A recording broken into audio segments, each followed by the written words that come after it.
Did you know that it's possible to land on Venus without a parachute or even a rocket engine?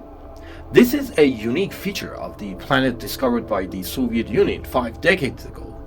It was the result of a trial and error process that finally revealed the truth about the most interesting location in our solar system.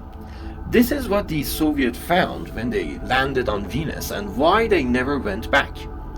Venera is the Russian word for the planet Venus. It's also a series of 16 missions that sought to understand, discover, and map out Earth's closest neighbor, dating back to 1961 and extending all the way to 1985.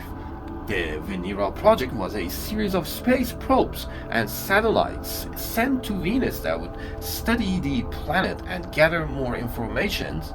Ostensibly, this was done for science, but we can't ignore the political implications, either one of many ambitions plays by the USSR to assert itself as a more capable actor during the space race, while Mars tends to get all the attention in 21st century.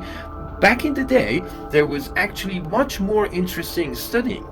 Venus, why is that? Well, we can observe the surface of Mars through high-powered telescopes on Earth, so we had a pretty good idea that there wasn't a whole lot going on over there, aside from a minority of fringe theories about canals on Mars.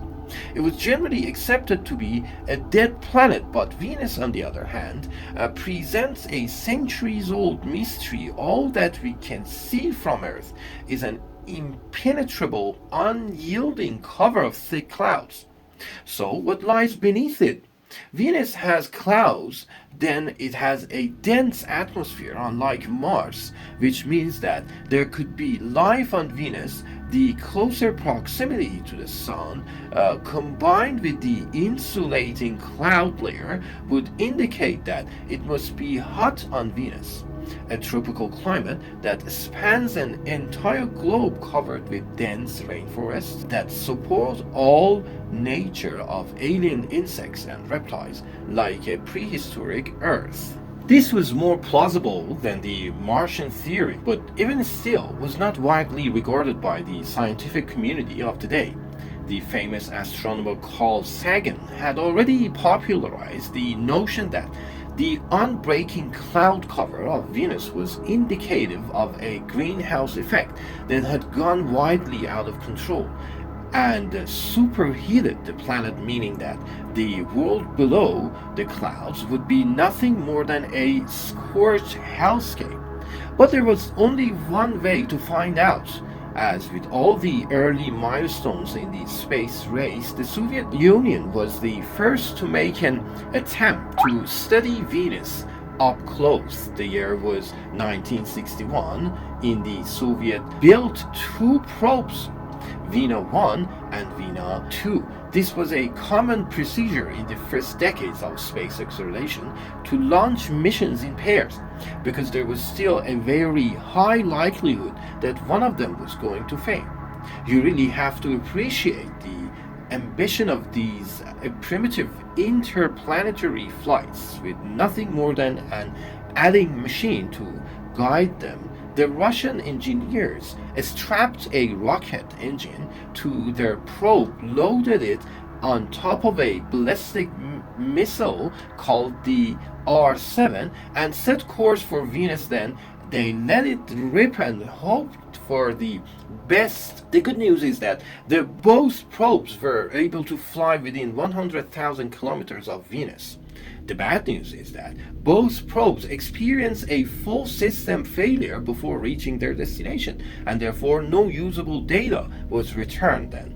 In 1962, the Americans succeeded where the Soviets had failed. Their Mariner 2 probe flew within 35,000 kilometers of Venus and completed their first up-close observation of another planet during 42-minute scan of Venus. Mariner 2 gathered significant data on the Venusian atmosphere and the surface from both the night and day side.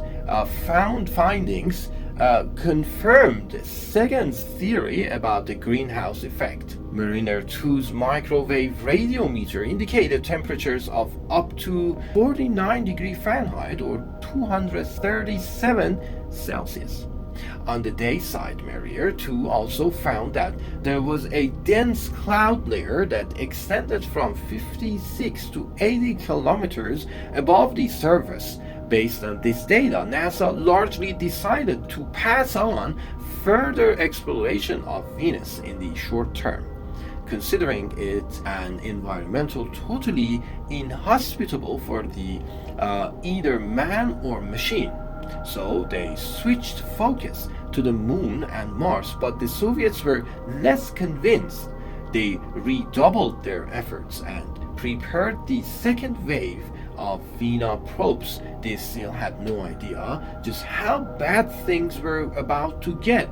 It's 1966 and the Soviets have built a bigger and tougher spacecraft for Veneer 3 and 4. It's now weighing in at over 2,000 pounds, equipped with a variety of instruments like a barometer, a radar altimeter, gas analyzer, thermometers, and a detachable pod that would serve as a descent module. The idea was that descent module would parachute down through the Venusian atmosphere and take readings about the composition, temperature, and pressure all the way down to the surface. In reality, things got a little complicated. Varina 3 experienced another system failure along the way, but the Soviets' aim was true. So the probe still managed to hit Venus like a bullet and slammed right into the surface, which became the first man-made object to ever crash into another planet. The USSR actually scored a hat trick on impacting near-Earth bodies. They were the first to crash on the Moon, Venus, and Mars. There's a lesson in the probably, if you're going to fail, do it historically right. Veneer 4 in 1967 was the closest yet to a success story.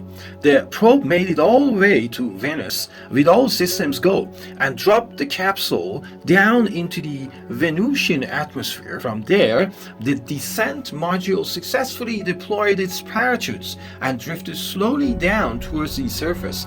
This was the first spacecraft to ever collect measurements inside the atmosphere of another planet. Data returned by the probe showed something very interesting in high altitudes.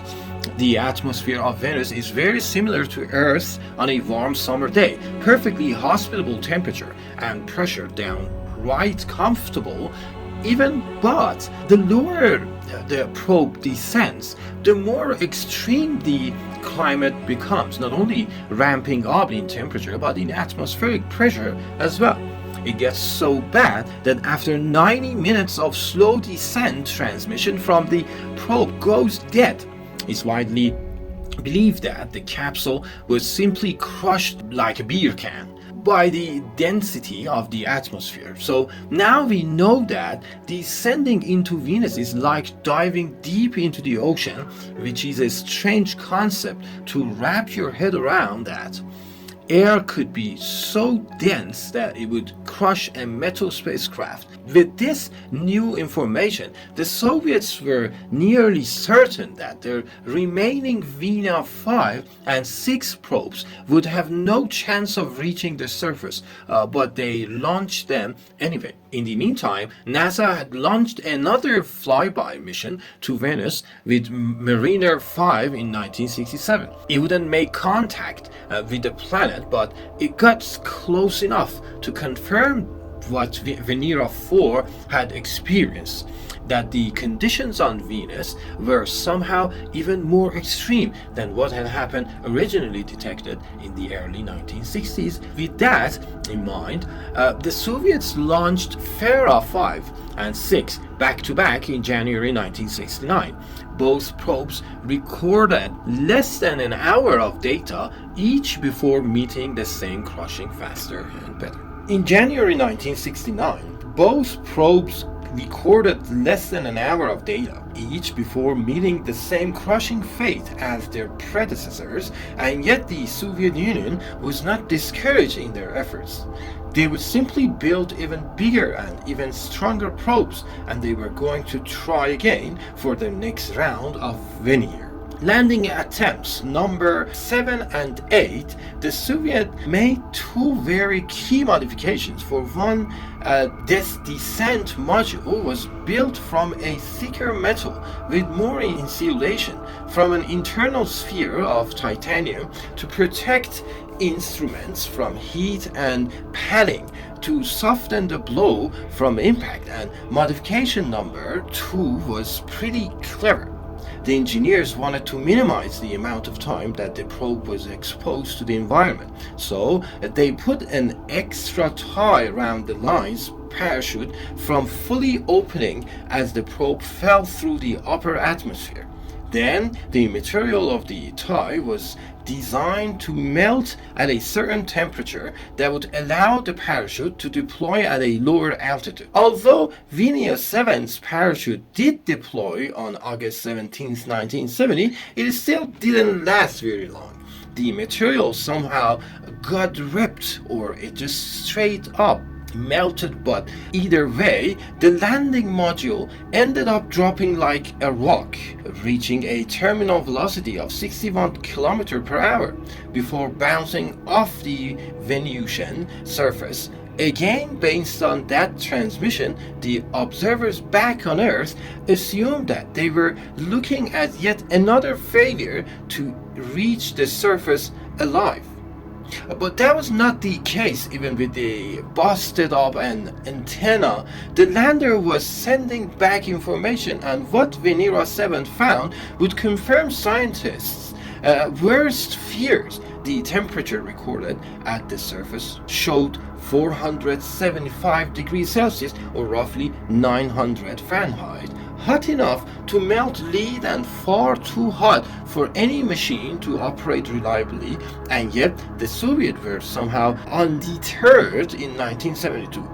They would try it all again with Veneer 8. Miraculously, this mission would not face any technical difficulties along the way. The descent module touched down softly on the planet's surface with all of its instruments intact and recorded for just less than 1 hour. So by now, we know that the temperature on Venus exceeds 900 degrees. The pressure on the surface is equivalent to 92 times that of the atmosphere on Earth, which is comparable to being 1 kilometer below water. And if that wasn't enough, the lower atmosphere is filled with sulfuric acid, which is the stuff inside a car battery. Now you would think all of this confirmed knowledge would finally deter even the most committed engineers, but the Soviet Union just didn't believe in quitting. Until they literally quit being a union entirely overnight. The whole wall coming down thing. But we're not going there today. Where we are going is back to Venus, because Veneer 8 revealed one last fact that was too good to pass up. Even with the dense cloud cover, there is still enough sunlight reaching the surface of Venus to take a photograph for Veneer 9. The Soviets made a fundamental change to the probe's design. You can see this just by looking at it.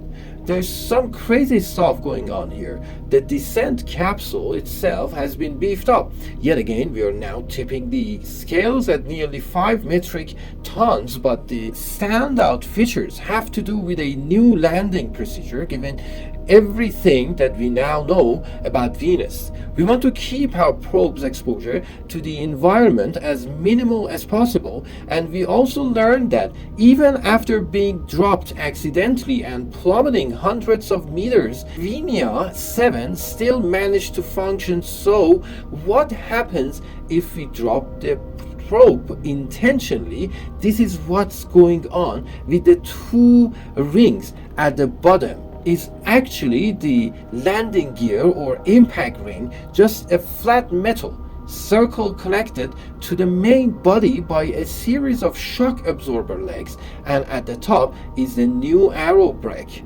This is how we land on Venus with no parachute required.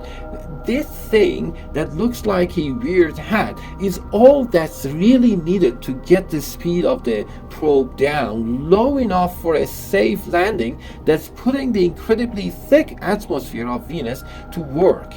It behaves more like water than it does air. It's very trippy. Also, they did technologically use a parachute just to slow the probe down in the upper atmosphere, like to get it down to subsonic speed. But the actual landing itself was a free fall straight into the ground from 47 kilometers above the surface. Now, what about those cameras?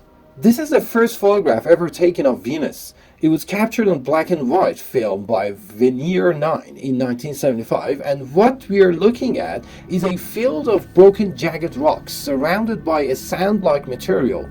It's not exactly breathtaking. The photo is only interesting because it was taken on Venus, but I still think it's pretty cool. This is a view from Vernier 10, an identical lander that arrived just a few days later, and now we are seeing it flat ground with hardly any of those chunks of rock. Just the smooth top of what was probably once an ancient lava flow. Venera 11 and 12 were less eventful missions. They failed to return any interesting photos due to lens cap failure. This was one of the tricks with Venus. You have to protect the camera on the way down or it'll melt prematurely. But then you have to rely on an automated system to reveal the lens, which didn't always work.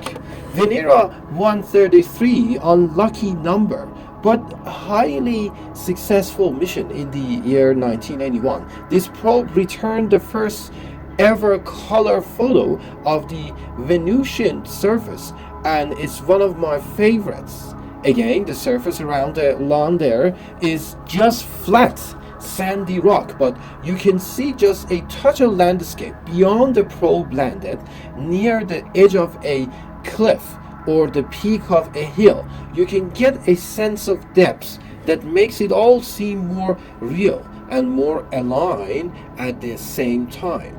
It all seems more real and more alien at the same time. Scenes like this should make every person appreciate the Earth a little more, as most planets and moons in the galaxy probably look like Venus.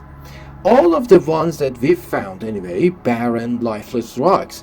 Anyway, you can also see the base of the lander again here, and what is the deal with those teeth?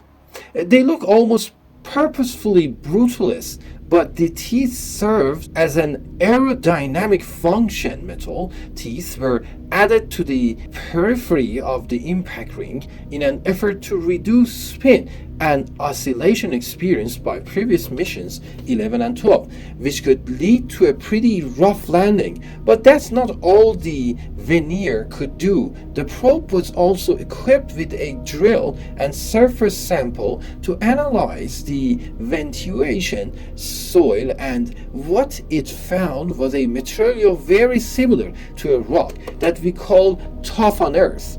It's essentially just solidified volcanic ash. Oh, and one more thing, Venera 13 carried a microphone so we can listen to the sounds of Venus. It's essentially just wind noise and the sound of the probe doing its thing. But again, like the photos, there's something very spooky and alien about it.